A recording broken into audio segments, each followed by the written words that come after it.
आज मैं बहुत खुश हूँ। क्यों? हम सब देवलाली जा रहे हैं। हम सब बोले तो क्या पाठशाला की पिकनिक जा रही है? इसे पिकनिक नहीं कहते मिकू। फिर क्या कहते हैं डॉली? किसी हिल स्टेशन के बदले हम देवलाली ही क्यों जा रहे हैं? तुम भी ना मिकू, बात समझने की कोशिश तक नहीं करते। सॉरी डॉली। अच्छा कहो ना, क्या कह रही थी तुम पिकनिक के बारे में? मैं कुछ नहीं कहूँगी, ये देखो।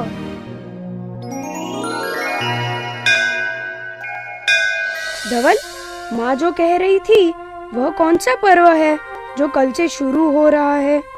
श्रुत पंचमी। माँ कह रही थी हर साल इस पर्व पर उत्सव मनाया जाता है। हाँ, इसीलिए तो इस साल हम सब देवलाली जा रहे हैं। वाओ, मजा आएगा, पिकनिक भी बन जाएगी।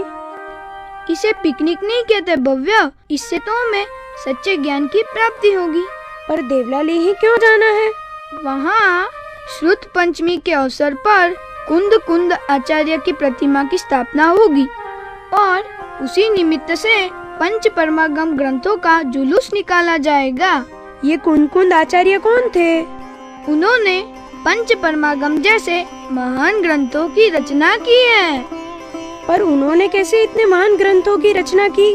वह विदेश क्षेत्र गए थे ना, वहाँ वो सिमंदर भगवान के समूह शरण में जाकर आए और फिर भरत क्षेत्र की वापसी के बाद इन महान ग्रंथों की रचना की।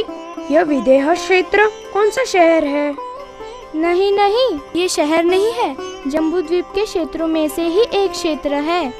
जैसा अपना भरत क्षेत्र है वैसा ही विदेह क्षेत्र है।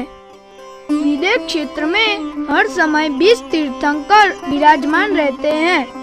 हाँ, सिमंदर भगवान ही तो वहाँ के पहले तीर्थंकर हैं। मुझे भी देखना है यह विदेह क्षेत्र। काश हम लोग भी वहाँ जा पाते। मुझे भी तीव्र इच्छा है वहाँ के तीर्थंकरों के दर्शन करने की।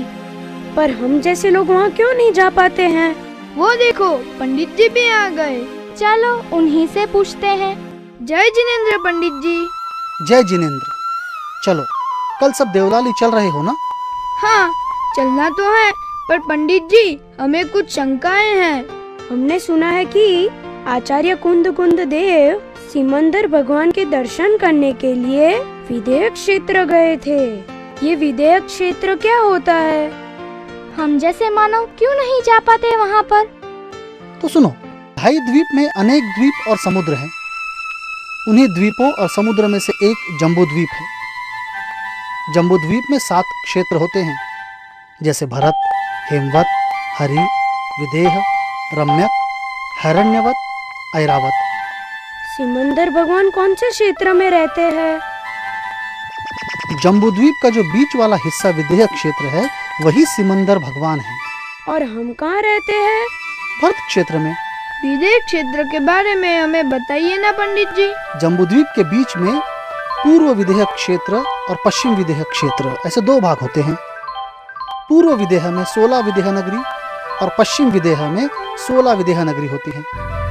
इन दोनों के बीच में मध्य विदेह क्षेत्र है। मध्य विदेह क्षेत्र के बीचों बीच एक नाभि के समान सुदर्शन मेरु पर्वत है।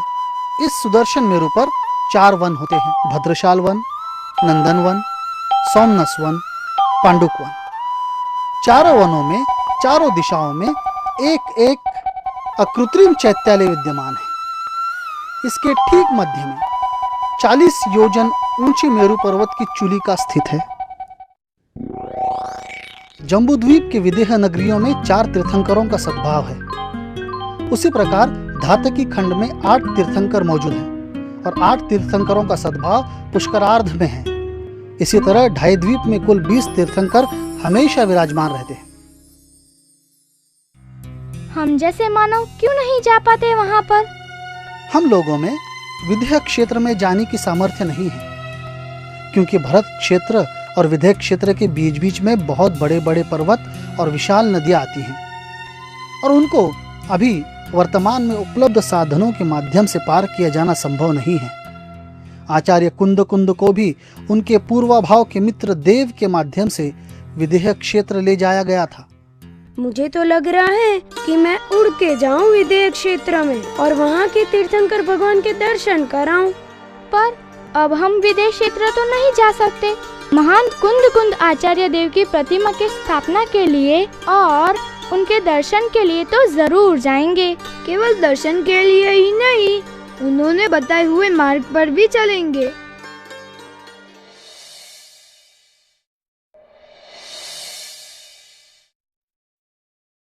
अरे डॉली उठना, कितनी देर तक सोएगी? सोने दो ना मीकू।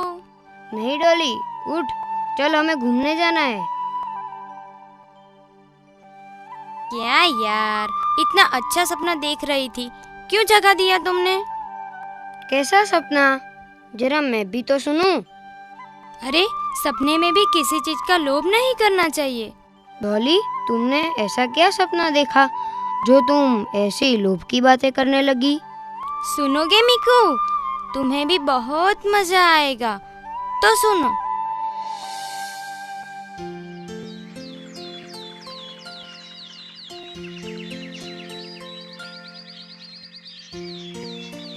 वाह, इतना मजा आ रहा है यहाँ।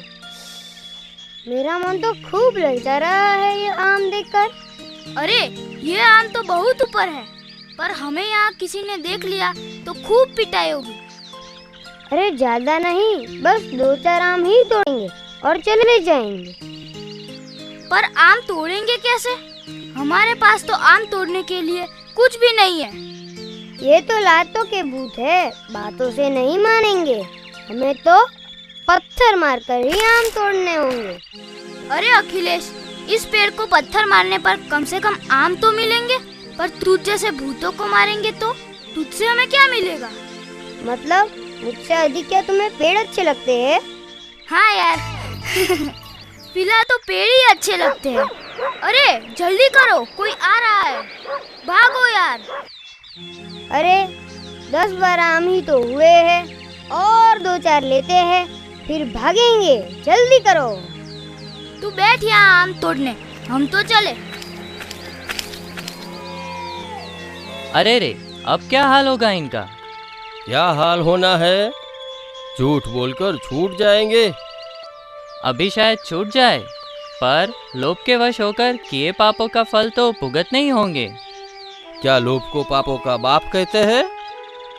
हाँ, क्योंकि लोभ के वश में होकर जीव बहुत पाप करता है। वो कैसे? अभी देखो, आम के लोभ से उन बच्चों ने हमें लातों के भूत कहकर, पत्थर मारकर आम तोड़े तो हिंसा हो गई। अभी बचने के प्रयास में झूठ भी बोलेंगे। आम की तो चोरी भी की, परिग्रह भी हो गया। परिग्रह कैसे हो गया? 2-4 आम तोड़ने थे, 10-12 आम तो लिए, फिर भी मन शांत नहीं हुआ, तो हुआ ना परिग्रह। अच्छा, तो ऐसे हो गए सभी पाप। यानी सबसे बड़ा पाप तो लोभ का हो गया। हाँ, पर उससे भी बड़ा पाप मिथ्यात्व है। विपरीत मान्यता को मिथ्यात्व कहते हैं और वही सबसे बड़ा पाप है। हाँ, मैंने सुना था।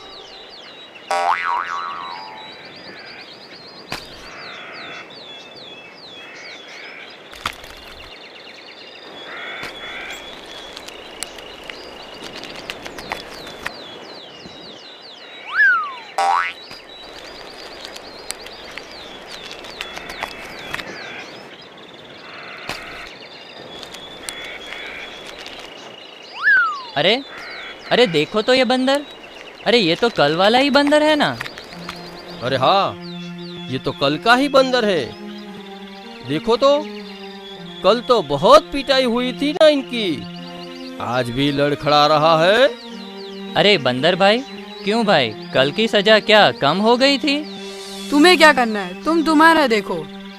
अरे भैया, ये तो अच्छी बात नहीं है। तुम्हें भूख लगी हो तो तुम 1-2 आम खा लो ना। इतने आम गिराकर नुकसान क्यों करते हो? मुझे तो ऐसा ही अच्छा लगता है। फिर मार भी तो पड़ती है। भले मार क्यों ना पड़े, मुझे ऐसा ही अच्छा लगता है। एक तो चोरी से आम के बाग में घुसना, लालच से आम का नुकसान करना, ये तो पाप हो गया। बोले तो पापों का फल तो भुगतना ही पड़ेगा। पापों के फल स्वरूप ही बंदर बन गए हो।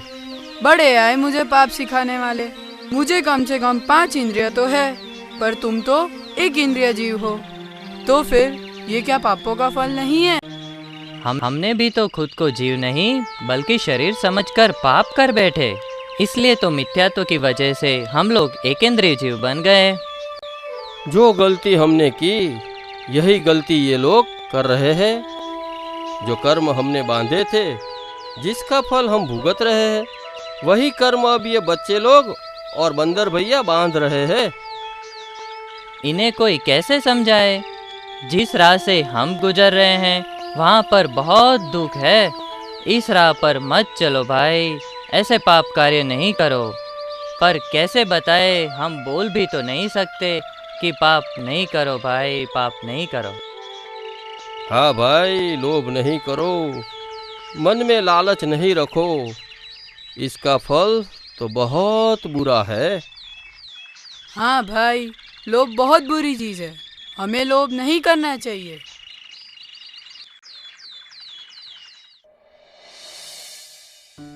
इतना सुनते ही तुमने जगा दिया। बात तो एकदम सही देखी तुमने सपने में। इसलिए आज से हम संकल्प करें कि लोभ जैसे पाप हम नहीं करेंगे।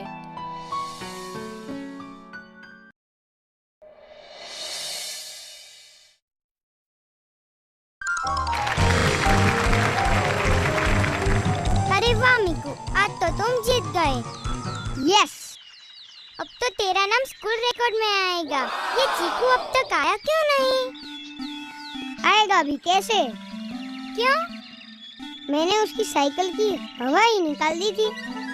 पर तुमने तो उसे बेस्ट लक भी किया था।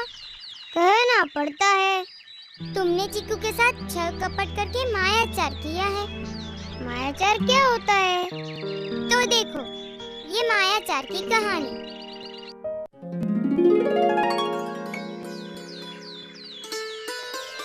अरे, हमें एग्जाम की जोरदार तैयारियां करनी चाहिए क्योंकि एग्जाम नजदीक आ रही है। और जो लड़कियां फर्स्ट 5 रैंक में होगी उनको ही स्कॉलरशिप मिलेगी। हाँ, प्रिपरेशन तो करनी ही चाहिए, पर हम 8 फ्रेंड्स हैं, हम में से किसी 5 को ही स्कॉलरशिप मिलेगी। आई होप यार, हम सभी को स्कॉलरशिप मिले। सभी को कैसे मिलेगी? रैंक अगर डिवाइड होके आ गया तो ऐसे भी हो सकता है ना? ऐसे कैसे हो सकता है? समृद्धि, तेरा हमेशा फर्स्ट रैंक आता है। तू सबको बिना काम की आशा मत दिला। अरे ऐसा हो सकता है, हम सबको बस मिलके जोरदार तैयारियां करनी चाहिए। एग्जाम की डेट तो आई ही नहीं। डेट तो नहीं आई, पर 4 दिन के अंदर ही है एग्जाम। सो चलो, best of luck to all of you. Siddhi, अरे समृद्धि क्यों नहीं आई अब तक? आई डोंट नो, पर वो कभी स्कूल मिस नहीं करती। चलो इंक्वायरी करें। अरे मैंने उसके घर पर अब भी कॉल किया था। उसे बहुत तेज बुखार है, हॉस्पिटल में एडमिट है वो। ओह, क्या कह रही हो? अरे हाँ, रियली यार। समृद्धि, कैसे हो गया ये, वो भी एग्जाम के time he? You don't worry, मैं तब तक ठीक हो जाऊँ। आप अपनी पढ़ाई खूब मन लगा के करना और मुझे सिर्फ टाइम टेबल बता देना। अभी अपना टाइम वेस्ट मत करो, चलो जाओ अपनी पढ़ाई पर ध्यान दो। अरे एग्जाम तो कल ही है। सिद्धि, तू समृद्धि को टाइम टेबल देगी क्या? नो टेंशन यार, मैं उसे दे दूंगी। मैं उसको गलत टाइम टेबल दे दूं तो शायद मेरा काम बन जाएगा। हे, व्हाट हैपेंड? कुछ नहीं। हाय समृद्धि, हाउ आर यू? बस फाइन। सिद्धि, टाइम टेबल आया क्या एग्जाम का? हाँ यार, पर मैं लाना भूल गई। पर टाइम जो है 1 से 4 का है। तू कल आ जाना शार्प 1 बजे। मैं आ जाऊंगी। Best of luck. Same to you. अरे बाप रे, 10 बजे है, पर समृद्धि क्यों नहीं आई अब तक? तूने उसे टाइम टेबल तो दिया था ना? हाँ, मैंने उसे बताया था। उसकी तबीयत ठीक नहीं होगी, पर अरे रे, उसका साल बर्बाद हो गया।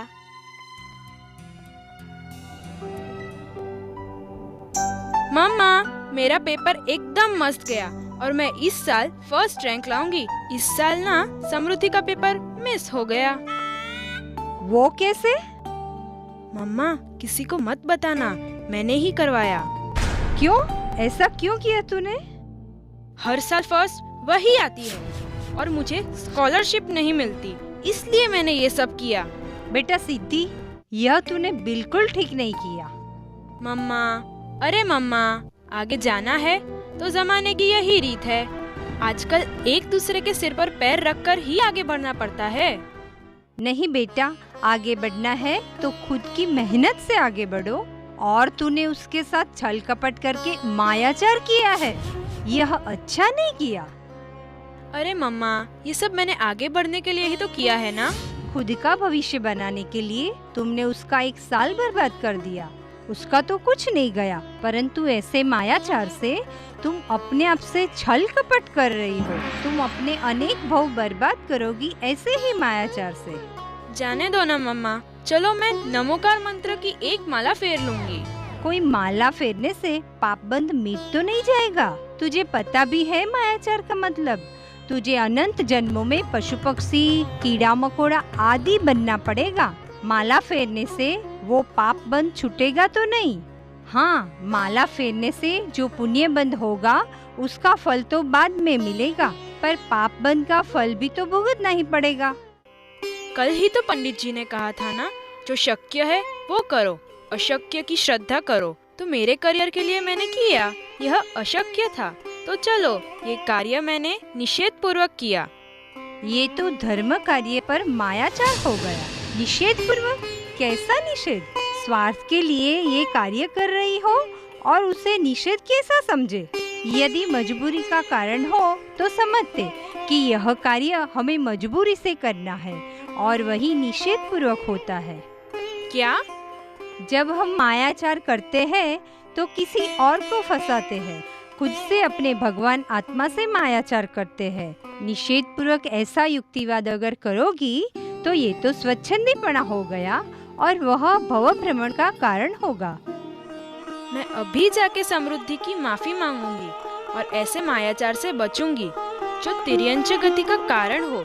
सॉरी मम्मा, मुझसे बहुत बड़ी भूल हो गई।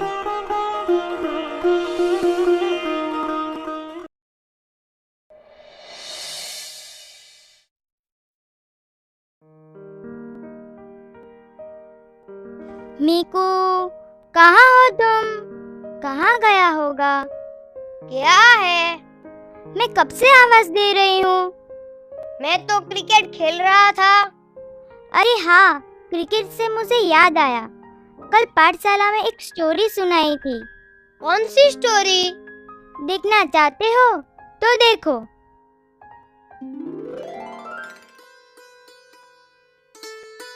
मंथन, कहाँ जा रहे हो? तेरे पास ही आ रहा था संकित। चलो, बहुत देर हो चुकी है, पाठशाला जाना है। चलो चले। जय जिनेंद्र पंडित जी। जय जिनेंद्र बच्चों। अरे तुम दोनों इतने लेट क्यों? पाठशाला तो कब की खत्म हो गई। जी मैं वो संगीत के पास गया था। सॉरी पंडित जी, मैं वो क्रिकेट खेल रहा था, टाइम का तो पता ही नहीं चला। ऐसे क्रिकेट में अपना जीवन क्यों वेस्ट करते हो? क्रिकेट से मुझे याद आया, मैं तुम्हें कल एक कहानी सुनाऊंगा। अभी सुनाओ ना पंडित जी, प्लीज। नहीं, अभी नहीं, अभी मेरे स्वाध्याय का टाइम हो गया है, तुम कल ही आना। चलो संकित, मैं तुम्हें वो स्टोरी बताती हूँ। मुझे पता है वह 100 राजकुमारों वाली कहानी। हाँ बताओ ना देशना। भरत चक्रवर्ती के 100 राजकुमार क्रिकेट खेल रहे थे। उसमें से एक राजकुमार के मन में आया कि हम भी इस बॉल की तरह चारों गति में पीट रहे हैं और हमें उसका कुछ भी दुख नहीं होता है। मैं मंथन तुमसे पूछती हूँ, बताओ क्या हमें दुख होगा? दुख तो होगा ही ना, क्योंकि हम जीव है। पर बॉल को पीटने जाने पर दुख नहीं होगा, क्योंकि वह जीव है। काश सच में हमें दुख होता। मतलब क्या कहना चाहती हो विशुद्धि तुम? चार गति में घूमने को हम यदि दुख मानते तो हम भी जीवाजीव की सच्ची पहचान करते और इस बॉल की तरह चार गति में ना पीटे जाते। संकित सुनो, बॉल अजीब है यह तुमने जान लिया, पर जीव और अजीव की सच्ची पहचान तुमने अभी तक की ही नहीं। आगे कहो ना देशना, फिर क्या हुआ इस स्टोरी में? दूसरे राजकुमार ने कहा, इस अजीव रूपी बॉल को खेलने से तुम्हें आनंद मिल रहा है, यही समझकर हम बड़ी भूल कर रहे हैं। फिर क्या हुआ देशना? फिर क्या, रोज तत्व चर्चा करते करते एक दिन भरत चक्रवर्ती के सेनापति जयकुमार ने दीक्षा ले ली और सेनापति जयकुमार की वैराग्य की भावना सुनकर इन नन्हे मुन्ने राजकुमारों ने भी मुनि दीक्षा ले ली। जिस उम्र में उनको खेलने कूदने के दिन थे, इस छोटी सी उम्र में जीवाजीव की सच्ची पहचान करके ध्यान में अंतर्मग्न हो गए वह 100 राजकुमार। छोटे छोटे मुनिवर हो गए निहाल, निज परिणति का देखो ये कमाल। ऐसे नन्हे मुन्ने मुनिराजों को देखकर उनके दर्शन करके सब भाव विभोर हो गए। आत्मा की तो कोई उम्र ही नहीं होती, आनंदमय ज्ञानमय होता है यह आत्मा। आनंदमय? क्या आनंद आत्मा से प्राप्त होता है? मैं कुछ समझा नहीं मंथन। सुनो, तुम्हें क्रिकेट खेलने में आनंद आता है कि नहीं? क्रिकेट खेलना तो मुझे बहुत पसंद है, मैं बहुत एंजॉय करता हूँ। तो पूरा दिन क्रिकेट क्यों नहीं खेलते हो? अरे मैं तो थक जाऊंगा। क्यों? तुम्हें तो क्रिकेट खेलना बहुत पसंद है ना? बहुत आनंद भी आता है। जिसमें से आनंद आता है उसमें क्या थकान लगती है कभी? मतलब कोई भी बाहरी कार्य से या क्रिकेट खेलने से आनंद नहीं आता है। क्रिकेट खेलने से हमें आनंद मिलता है, यह तो एक अपने मन का भ्रम है। सच बात तो यह है कि आनंद आत्मा में से ही आता है और वही सच्चा आनंद है। इसलिए नन्हे 100 राजकुमारों ने भी अपना राजवैभव छोड़कर आत्मा में आनंद पाने के लिए दीक्षा ले ली थी। हाँ, इसलिए मुनिराजों पर घोर उपसर्ग आने पर भी उन्हें दुख किंचित मात्र भी नहीं होता और आत्मा के आनंद में मग्न रहते हैं वह मुनिराज। ए देशना, मुझे भी ऐसा आनंद चाहिए जो कभी भी खत्म ना होने वाला हो, पर कैसे मिलेगा?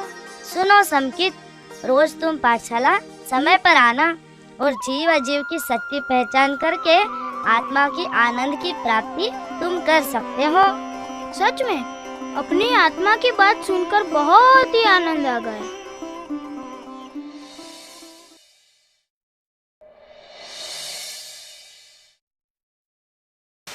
अरे मिकू, ये आवाज कैसे आ रही है? हे डॉली, जुलूस में पालकी होगी और खूब शोर शराबा, नाच गाना, मस्ती ही मस्ती। चलो हम भी शामिल होते हैं इस जुलूस में। धर्म के नाम मस्ती मुझे बिल्कुल पसंद नहीं। सच्चा धर्म तो कोई समझता ही नहीं। सच्चा धर्म, ये कैसा होता है सच्चा धर्म डॉली? देखो तो समझ जाओगे मिकू। धर्म क्या है और क्यों करे?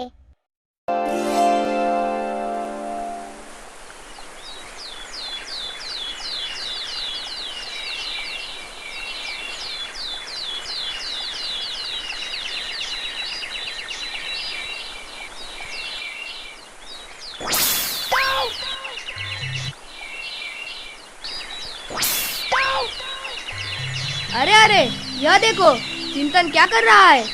अरे चिंतन, तू क्यों इस बिच्छू को बचाने के चक्कर में पड़ा है? मरने देना यार उसको। तू इसको मरने से बचाना चाहता है और फिर भी वह तुझे काट रहा है। अरे बेचारा यह जीव पानी में तड़प कर मर जाएगा, मुझे इसे बचाना ही होगा। यह क्या पागलपन है चिंतन? यह बिच्छू तुझे काट रहा है, फिर भी तू उसे बचाने के चक्कर में पड़ा है। अरे पर इसे पता भी है या नहीं कि तू उसे मरने से बचाकर जीवन दान देना चाहता है? यही तो मैं सोच रहा हूँ कि हमारी जिनवानी माता न जाने हमें कितने भवों से समझा रही है, और हमें पता भी है या नहीं कि जिनवानी माता हमारी भलाई के लिए हमें चिर निद्रा से बचा रही है, और हम है कि अपने धर्म से बाहर ही रहते हैं, सच्चा धर्म स्वीकृति नहीं करते हैं। धर्म? कैसा धर्म? कैसा सच्चा धर्म? सुनो सहज, यह बिच्छू एक तिर्यंच प्राणी होकर भी अपना धर्म नहीं छोड़ता है, अपने काटने वाले स्वभाव को नहीं छोड़ रहा है, तो हम भी अपना दया धर्म क्यों छोड़े, अपने स्वभाव को क्यों भूले? दया धर्म? क्या दया करने से धर्म होता है? हम कुछ पीड़ा सहकर धर्म क्यों करें? सच बात तो यह है कि वस्तु का सच्चा स्वरूप, वस्तु का सच्चा स्वभाव ही धर्म है। जैसे पानी का स्वभाव शीतलता है, तो शीतलता पानी का धर्म है। वैसे ही ज्ञान, दर्शन, चेतना, दया, क्षमा यह अपना धर्म है। आपने कभी देखा है किसी आदमी को ज्यादा समय क्रोध में रहते हुए? नहीं। कभी ना कभी उस आदमी का क्रोध शांत हो ही जाता है। इसका अर्थ यह है कि अपना स्वभाव शांत है। अधिक समय तक पानी गर्म नहीं रह सकता है, वैसे ही हम क्रोधादि विभावों में अधिक समय तक नहीं रह सकते हैं। हर एक आदमी सच्चा सुख प्राप्त करना चाहता है। इसी सच्चे सुख की प्राप्ति के लिए हमें धर्म करना चाहिए। अरे वाह, यह तो बहुत अच्छी बात तूने कही है। यह तो मैंने कभी सोचा ही नहीं था। दादा दादी, पापा मम्मी सभी बड़े लोग कह रहे हैं, इसलिए हमें धर्म नहीं करना है। धर्म तो जीवन जीने की एक कला है। हर एक चीज से हमें परीक्षा प्रधान होना चाहिए। जैसे रात में खाना नहीं खाना, डॉक्टर भी कहते हैं कि रात में सोने से पहले 4-5 घंटे पूर्व ही हमें भोजन करना चाहिए। जैसे कि एक और पानी छानकर पीना। डॉक्टर भी कहते हैं कि अनछाना जल पीने से अनंत जीव अपने पेट में जाकर हमारे स्वास्थ्य में बिगाड़ हो जाता है। पानी में भी अनंत जीव होते हैं, इसलिए इन सभी जीवों को हमारे जैसे जीव समझकर दुख नहीं देना चाहिए। वस्तु का सच्चा स्वरूप अगर हम समझे तो हमारा जीवन भी सुख शांतिमय होगा।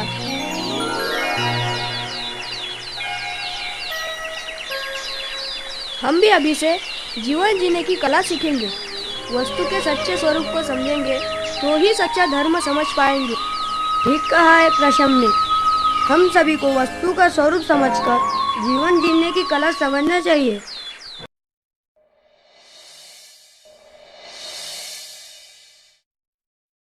इतनी अच्छी स्टोरी सुन रहा हूँ, और ये मम्मा ना हमेशा आवाज दे देकर डिस्टर्ब करती रहती है। तो फिर मिलाओ ना मम्मा से। मैं नहीं जाऊँगा, मैं बोल के आया हूँ, मुझे डिस्टर्ब नहीं करे। पर फिर भी वो सुनती ही नहीं है। मिकू, इतना गुस्सा ठीक नहीं है। तो क्या करूं? तेरे सर पर बैठकर तबला बजाऊं? ये देखो, क्रोध से क्या नुकसान होता है और बाद में सोचना कि क्रोध करे या ना करे। देखो, ये क्रोध की कथा।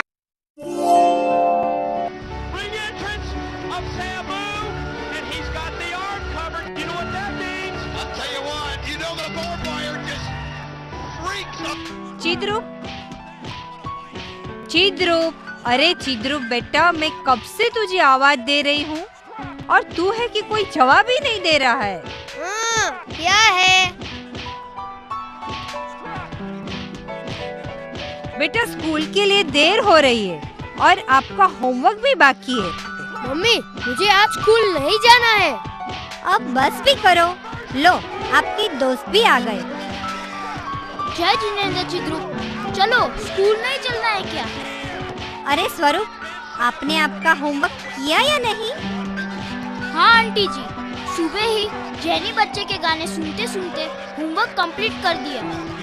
अच्छा, ये तो बहुत अच्छी बात है। अरे चिद्रूप, 2 हफ्तों से आप पाठशाला क्यों नहीं आ रहे हो? क्या करे बेटा, पाठशाला के टाइम पर ही उसके कराटे की क्लास चलती है, इसीलिए उसका पाठशाला आना ही नहीं होता। अरे चिद्रूप, चलो ना, देरी हो रही है। तू जाना यार, मुझे स्कूल नहीं आना है, जा। नहीं बेटा स्वरूप, जरा रुको, मैं अभी इसे तैयार करके स्कूल भेजती हूँ। चिद्रूप, चिद्रूप, सुना नहीं तुमने? चलो टीवी बंद करो। नहीं नहीं मम्मी, मैं आज स्कूल नहीं जाऊंगा। मम्मी, टीवी बंद मत करना। अरे ये क्या किया तुमने? देखो तो आंटी जी को कितनी चोट लगी। तो टीवी क्यों बंद कर दिया? मेरा नहीं सुनोगे तो मैं ऐसा ही करूँगा। आंटी जी, आपको तो बहुत ज्यादा चोट लगी है। यहाँ बैठिए, मैं आपको दवाई लगा दूँ।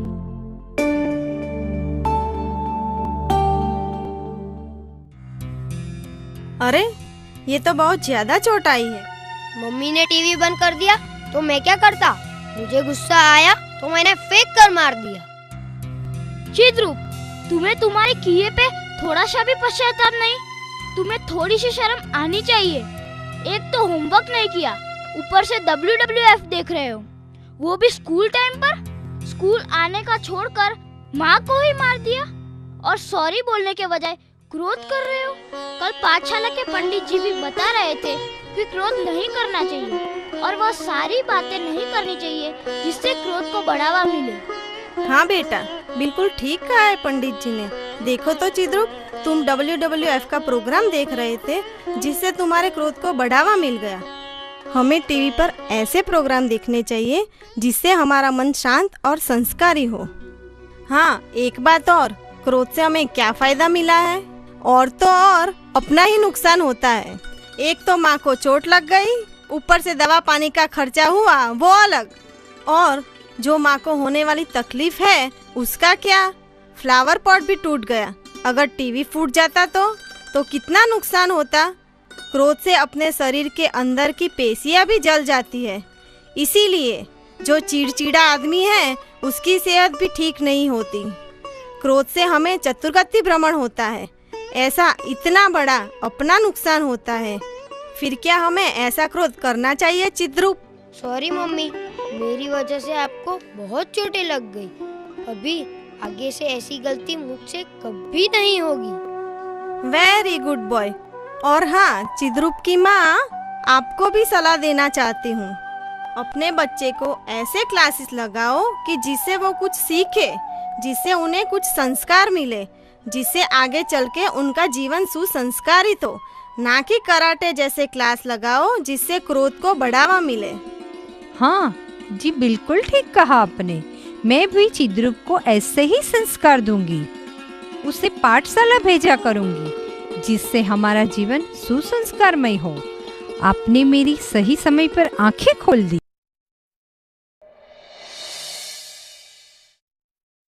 अरे मिकू, वहाँ कितने झगड़े, मार पिटाई हो रही है। मार पिटाई क्यों कर रहे हैं वो? कुछ खास रीजन तो नहीं है, पर वो अगर संस्कारित होते तो काश ऐसा नहीं होता। संस्कारित होते मतलब? अगर पाठशाला जाते तो उन्हें समझता कि क्रोध नहीं करे। पाठशाला से हमें बहुत बातें सीखने मिलती है। तुम देखना चाहते हो पाठशाला का इम्पोर्टेंस? हाँ। जय जिनेंद्र आंटी जी। जय जिनेंद्र बेटा, कहो आज कैसे आना हुआ? बस ऐसे ही दिनेश के साथ खेलने आया था। क्या वह घर पर है? वो अपने कमरे में होगा। अरे दिनेश, क्या कर रहे हो? चलो खेलने चलते हैं। क्या कहा तुमने? खेलने चलते हैं? यार, दौड़ धूप के खेल मुझे बिल्कुल पसंद नहीं है। क्या लाया है, जरा हमें भी बताओ। अरे यार, जरा धीरे बोल, नहीं तो मॉम सुन लेगी। क्यों, ऐसी क्या बात है? अरे मैंने मॉम से झूठ बोला है कि ये गेम मुझे तुमने दिया है। दिनेश, ये तुमने बिल्कुल ठीक नहीं किया। मेरा नाम बोलकर तुमने झूठ क्यों कहा? और तुम ये जो गेम खेल रहे हो, जो मारपीट वाला गेम है, और इसे खेलने से हिंसा का पाप लगता है। अरे यार, ये लेक्चर देकर तू मेरा अच्छा मूड खराब कर रहा है। मैं इस पाप वाप पर विश्वास नहीं करता। अरे दिनेश, पर ये तो बता, ये गेम तेरे पास कहाँ से आ गया? अरे यार, परसों मामा आए थे, उन्हीं के जेब से उड़ा लिए पैसे। और बाप रे दिनेश, अरे ये तो मेरे बाएं हाथ का खेल है।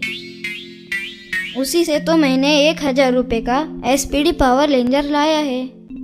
दिनेश, तुम्हारा यह काम बिल्कुल ठीक नहीं है। तुमने एक साथ 3 पाप किए हैं। पहले चोरी की, चोरी छिपाने के लिए झूठ बोल रहे हो, और ऊपर से गेम खेलकर हिंसा का पाप भी कर रहे हो। और तुम्हें पाप का जरा सा भी डर नहीं लग रहा है? हमारे पाठशाला के पंडित जी कहते हैं, जो पाप करने वाले लोगों के साथ रहते हैं, उनकी सहायता करते हैं, उन्हें भी अनुमोदना का पाप लगता है। इसलिए आज से तुम्हारी मेरी दोस्ती खत्म। अरे मैं ये क्या सुन रही हूँ? इसने मेरे भाई के जेब से पैसे चुराए, वीडियो गेम लाया और इतनी सफाई से झूठ भी बोल रहा है। ये सब मेरी ही गलती है। अगर मैं इसे सम्यक के जैसे संस्कार देती, पाठशाला भेजती, तो शायद यह दिन मुझे नहीं देखना पड़ता। लेकिन आज मैं यह निश्चय करती हूँ कि मैं अपने बच्चों को जरूर पाठशाला भेजूंगी और अच्छे संस्कार दूंगी, ताकि मुझे दोबारा यह दिन नहीं देखना पड़े। आओ बच्चों, चले पाठशाला।